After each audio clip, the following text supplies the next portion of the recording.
Thomas Dedoué, bonjour. Bonjour, enchanté. Très bien. Ça va bien, oui, je vous remercie. Passionné de l'art depuis un temps? Oui. Comment? Alors moi je suis passionné de l'art depuis très longtemps. D'abord je suis né dans... Mes parents étaient libraires, donc je suis né dans les livres. Et donc ça m'a ouvert un horizon infini de lecture et de découverte. Et puis après j'ai été dans le système au départ des Alliances françaises. Et donc j'ai découvert l'art en Afrique. Et je me suis passionné pour ça. Et j'ai jamais quitté le continent depuis. C'est en Afrique? J'ai commencé au Nigeria. D'ailleurs, où je suis, j'ai un titre, d'ailleurs, je suis le Oba Acha of Oshogbo. Je suis le chef des arts de la ville d'Oshogbo. Pour service rendu aux différents artistes de la ville, le roi m'a fait chef, donc je suis Oba Acha. Vous savez, quand on grandit dans un milieu intellectuel ou culturel, finalement on en prend, on grandit là-dedans et ça m'a... Voilà, c'est peut-être ça qui m'a marqué. Je suis un grand lecteur, je lis tout le temps, tout. Et puis la lecture, ça ouvre à tout. Ça ouvre à tous les champs des possibles. On devient, voilà, il y a des livres d'art, il y a des livres d'histoire, il y a des livres de politique, il y a des romans, il y a des romans policiers, il y a les bandes dessinées. Et voilà, donc j'ai baigné là-dedans et comme mes parents étaient libraires, je prenais, je lisais, je remettais gratuitement. Donc c'était le paradis. Parfait, c'était le paradis. Alors, on parle de l'encadrement. Est-ce qu'on peut dire que Thomas a été encadré, formé pour qu'il soit passionné, qu'il ait de la... Oui, peut-être, oui. Bah oui, j'ai baigné là-dedans, et les gens que voyaient mes parents, puis après mes amis. J'ai toujours adoré le théâtre, j'ai toujours aimé beaucoup le cinéma. Le cinéma. J'ai toujours beaucoup aimé la lecture, bien entendu, et puis l'art, la création, la créativité. Voilà, je pense que quand on est dans un milieu qui est créatif, critique, parce que l'art c'est bien critique, et ben on prend peut-être un peu le virus et ça nous aide. C'est pour ça que l'environnement, comme disait Bourdieu, l'environnement compte énormément. Il n'y a pas que la richesse sociale et monétaire, justement. Il y a aussi la richesse culturelle. Et ça, c'est très très important. Très important. Et on peut dire que c'est à partir d'être cinéaste, c'est là où vous avez grandi avec cette œuvre. C'est-à-dire? C'est à partir d'être cinéaste, c'est là où on a pu reconnu Thomas.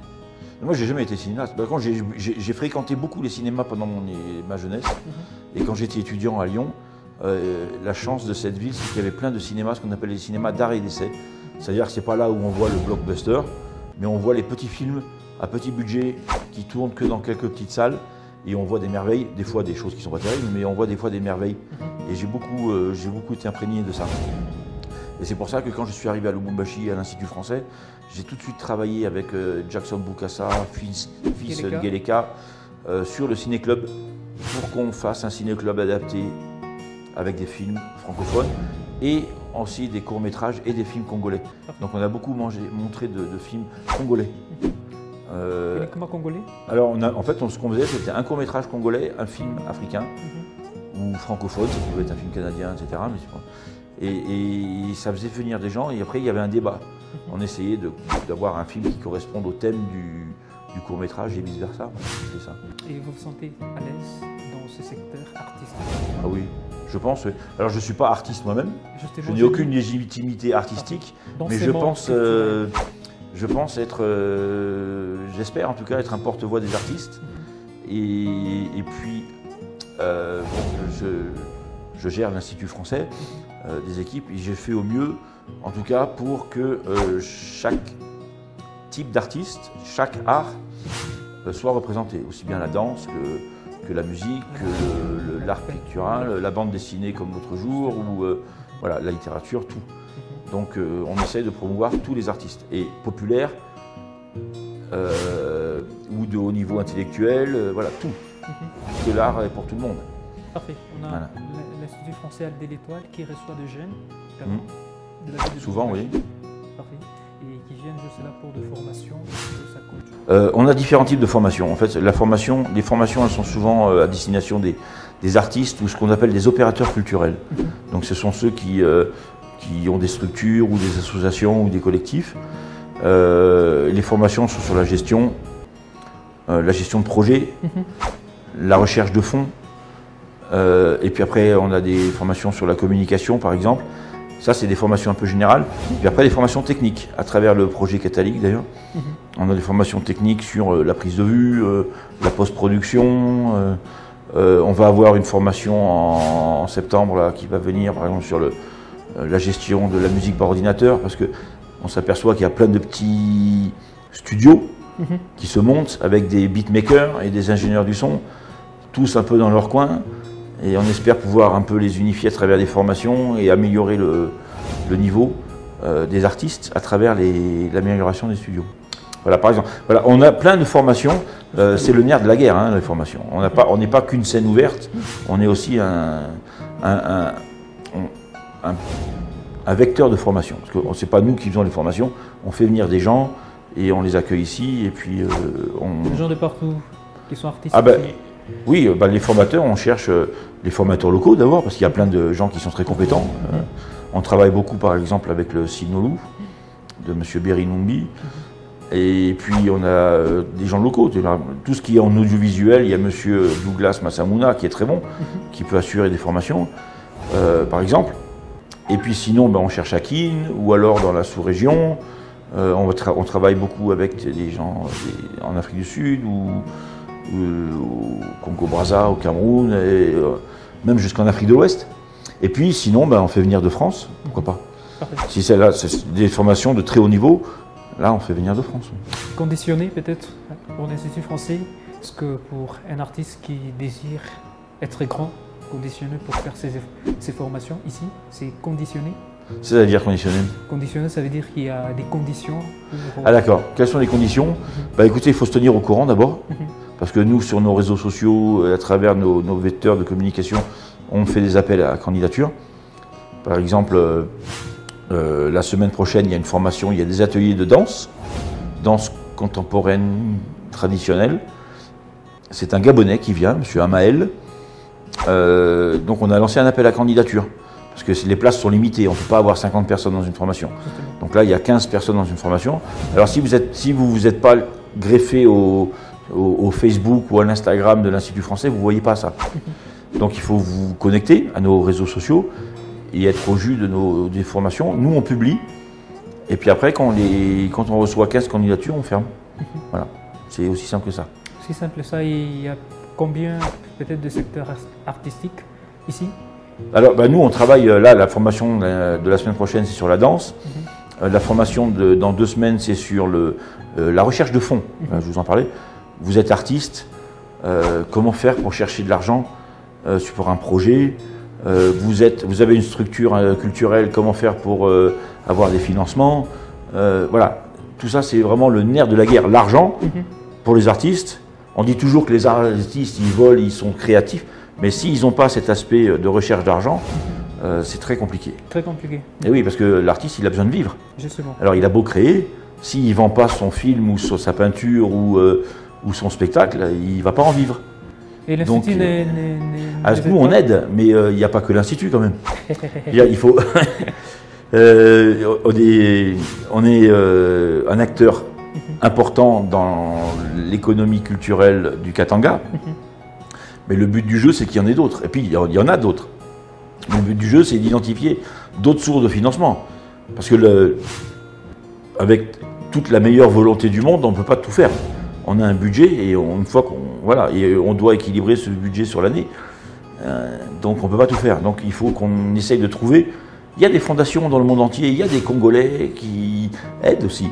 Voilà. Et comment leur présenter un projet, attirer leur attention, le présenter et puis récolter des fonds pour mettre en place ces projets. Voilà. On a des formations là-dessus à la fin du mois d'avril. Parfait.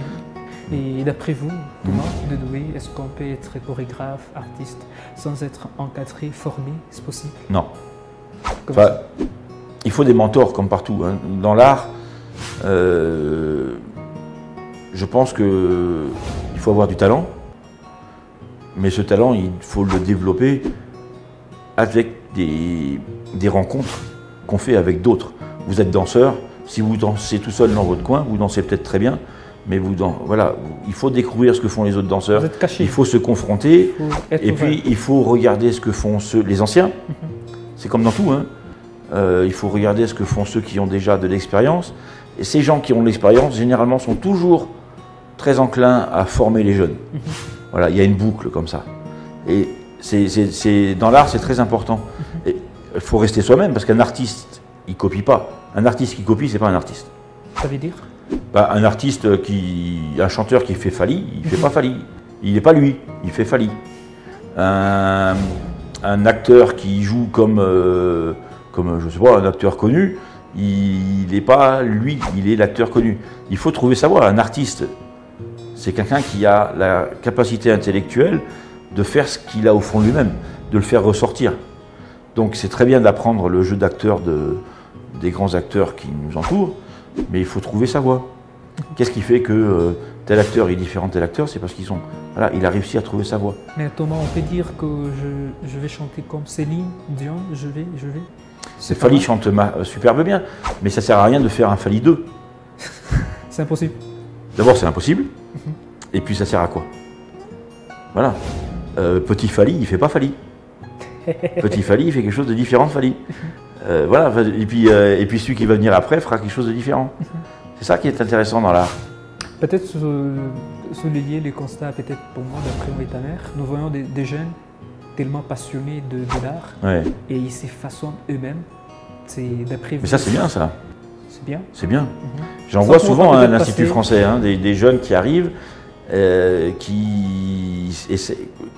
alors, c'est là où nous, on les aide, on fait intervenir des gens qui ont de l'expérience dans la mise en scène, par exemple, pour qu'ils les aident à s'affirmer et à faire ressortir leur personnalité dans le spectacle. Ça peut être aussi bien dans la chanson que dans le théâtre ou dans la danse ou dans tout.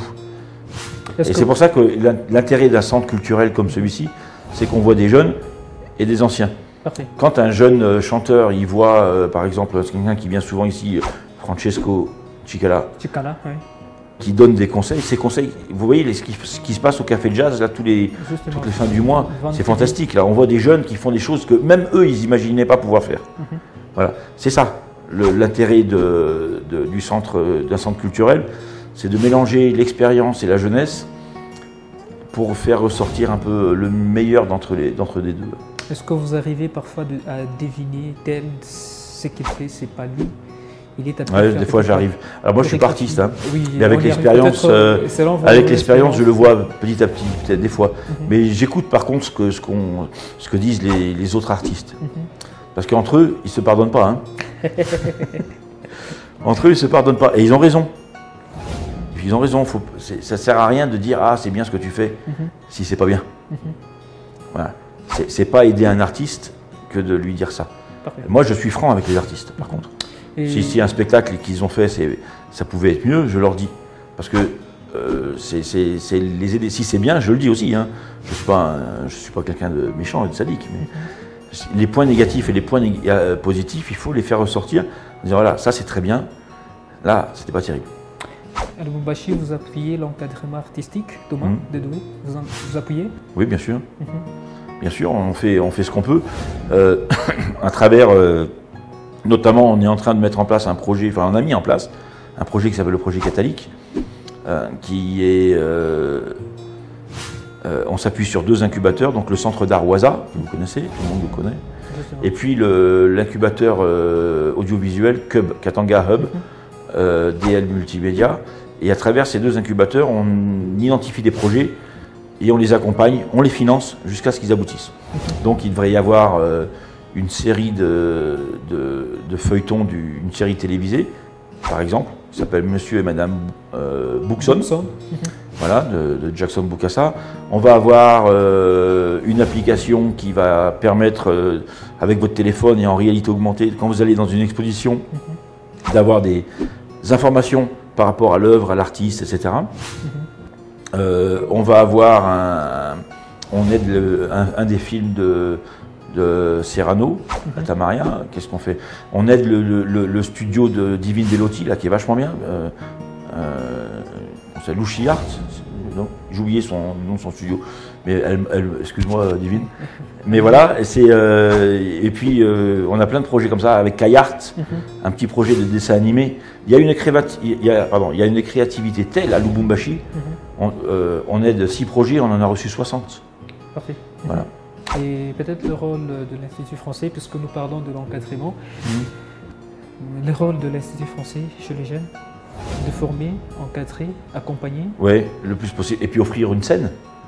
Hein, on est une scène, on a une visibilité, on a plein de gens qui nous suivent sur les réseaux sociaux. Donc ceux qu'on aime, en tout cas qu'on voudrait aider, on leur donne, on a une grande scène à l'intérieur ou à l'extérieur, et on leur offre la visibilité.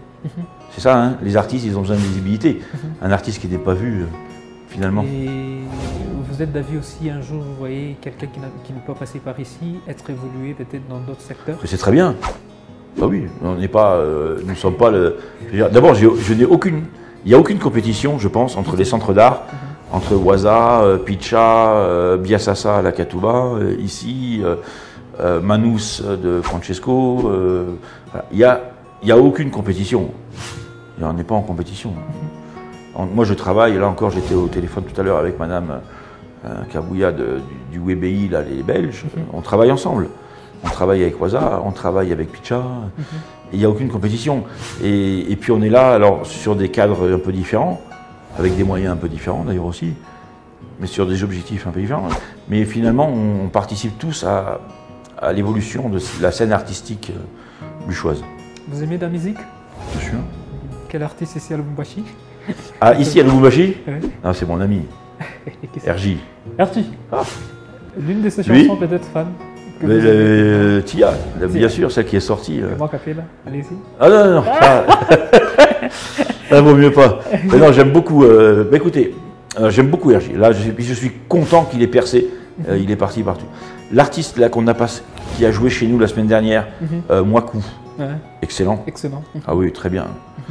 Évidemment, Francesco, lui aussi, il joue dans tous les grands festivals de la sous-région, qui est un très très bon guitariste et un très très bon musicien et un grand metteur en scène. Voilà. Et vous êtes fier d'eux? Très. Très fier. Ah oui. Moi, quand je suis arrivé à Lubumbashi, je ne m'attendais pas à avoir une scène, alors musicale, mais aussi le théâtre. On n'a pas parlé du théâtre, qui est très important. Une scène d'artistes aussi importante dans une ville de province. Qu'il y ait une scène musicale à Kinshasa ou à Libreville ou à Lagos, c'est normal, mais de voir une scène si importante à Lubumbashi, je suis étonné et ça m'étonne tous les jours. Parfait. Voilà. Thomas Dedoué, merci pour cet échange. De rien. Mesdames et messieurs, ça n'est donc fini pour Piédestal. Merci de l'avoir suivi. On se retrouve très très prochainement. Paix, amour, bonheur, one love. Moi et Thomas, on vous dit tout simplement gracias. À très vite. À très vite. À bientôt.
Cadavere, tout le monde cadavere, moi-même cadavere.